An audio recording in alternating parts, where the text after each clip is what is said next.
Hi everyone, welcome you all once again. I am Nagaraj S. Kumbargupa, lecturer of Computer Science and Engineering Department, Jain Polytechnic, Belagavi. In this video, I am going to continue the fundamentals of the analysis of algorithm efficiency. So here, I am going to cover orders of growth, worst case efficiency, best case efficiency, and finally average case efficiency. So we will see these one by one. Orders of growth. It's measuring the performance or efficiency of an algorithm in relation with input size n. That is, orders of growth in the sense measuring the performance or efficiency of an algorithm in relation with input size n is called the order of growth. That is nothing but based on the input size, we will be measuring the efficiency or performance by that particular algorithm. Then order of growth is mainly considered for larger input size. Then values of several functions important for analysis of algorithm, such as here the table indicates that table is having many functions like n log base to n log base to n square, n cube, 2 raised to n and n factorial. These all are the functions which we will be using for measuring the order of growth of particular algorithm based on sizes, that is input size. From this table, it is very clear that logarithmic functions is the slowest growing function and exponential function, that is 2 raised to n, is the fastest and grows rapidly with varying input size n.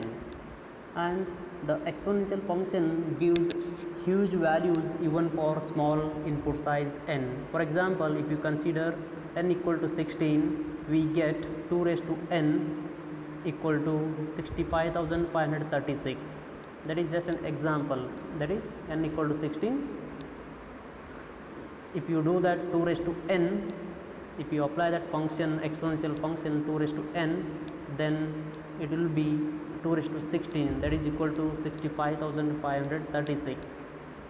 Another way to appreciate the qualitative difference among the orders of growth of the functions is to consider how they react to and say a two-fold increase in the value of their argument n. Then the function log 2n increases in value by just 1, since log, if you consider an example, since log 2n equal to log 2 plus log 2n equal to 1 plus log 2n, that is the linear function increases twofold, the n log n increases slightly more than twofold, the quadratic n square as fourfold, and the cubic function n cube as eightfold, and the value of 2 raised to n is squared, and factorial n or n factorial increases much more than that. These 2 raised to n and n factorial are the largest growing or the fastest growing functions of these orders of growth. That is all about the orders of growth. Then next we have whatever I have explained, the same thing is here, that is logarithmic function is the slowest growing function, exponential function 2 raised to n is the fastest and grows rapidly with varying input size n. Another way to appreciate, then we have worst case efficiency, that is the running time not only depends on the input size but also on the specifics of a particular input. When there are no matching elements or the first matching element happens to be the last one on the list, then I will consider an example here, that is sequential search. It's a straightforward algorithm that searches for a given item, that is search key k, in a list of n elements by checking successive elements of the list until either a match with the search key is found or the list is exhausted. That is how the worst case efficiency will be working. The next thing is that the algorithm makes the largest number of key comparisons among all possible input size n, then that is C worst of n equal to n.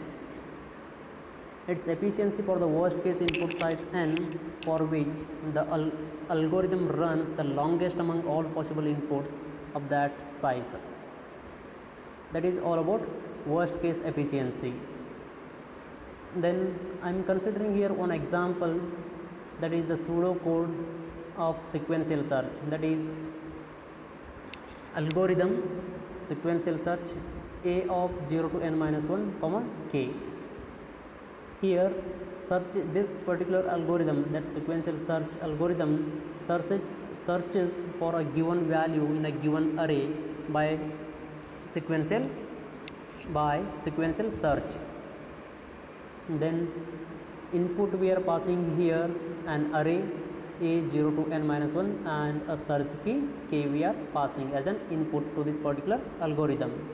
Then output we are getting from this particular algorithm is returns the index of the first element of a that matches k or minus 1.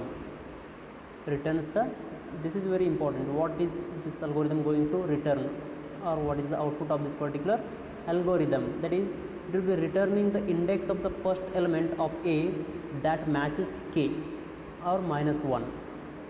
Then if there is no match, then I equal to 0 while I less than n and a of I not equal to k, then perform this. What is that?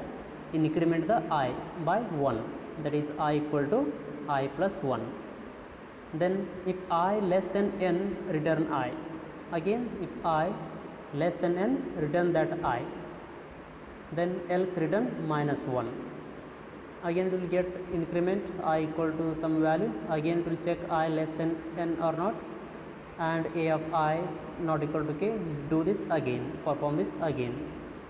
This is how this sequential search for the finding particular element or key element or key item from that array with the help of sequential search algorithm.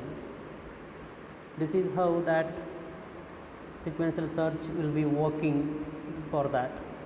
And best case efficiency, if we consider the same example for this best case efficiency also, we can summarize that, we can demonstrate the best case efficiency using the same example. We will see that later. First, best case efficiency is the efficiency for the best case input of size n, which is an input of size n for which the algorithm runs the fastest among all inputs of that size. Then determine the kind of inputs for the count C of n will be the smallest among all possible inputs of size n. Then ascertain the value of C of n on the most convenient inputs. Then for example, for the searching with input size n, if the first element equals to a search key, then C best of n equal to 1, because the first element itself is the search key, is matching with that particular key, then best case efficiency will be 1. That is, neither the best case nor the worst case, that is, the first determines the kind of inputs for which the count C of n will be the smallest among all possible inputs of size n. Then ascertain the value of C of n on the most convenient inputs. That is all about the best case efficiency. The next we have average case efficiency. Neither the best case nor the worst case gives the necessary information about an algorithm's behavior on a typical or random input. To analyze the algorithm's average case efficiency, we must make some assumptions.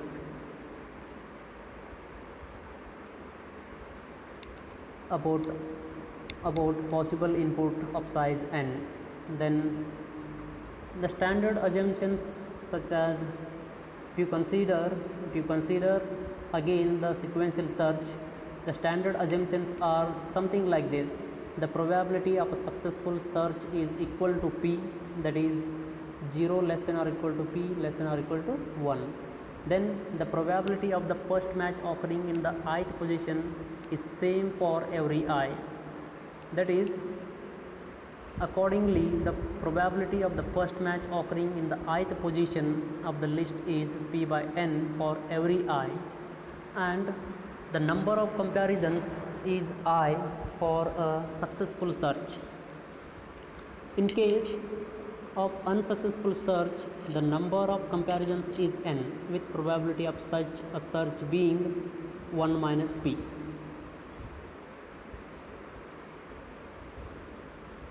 So this is all about the average case efficiency. Next we have, let us summarize what we discussed so far. We discussed the orders of growth, worst case efficiency, best case efficiency, average case efficiency. These are the most important concepts. We have to study these all very deeply, and very important concepts in design and analysis of algorithms, for analyzing the algorithms. So this is all about these orders of growth, worst case efficiency, best case efficiency, and average case efficiency. And now I am Nagaraj SK signing off here, and if you are having any queries, please do ask your queries. I will be always available for you people to help and you people to guide. Thank you so much.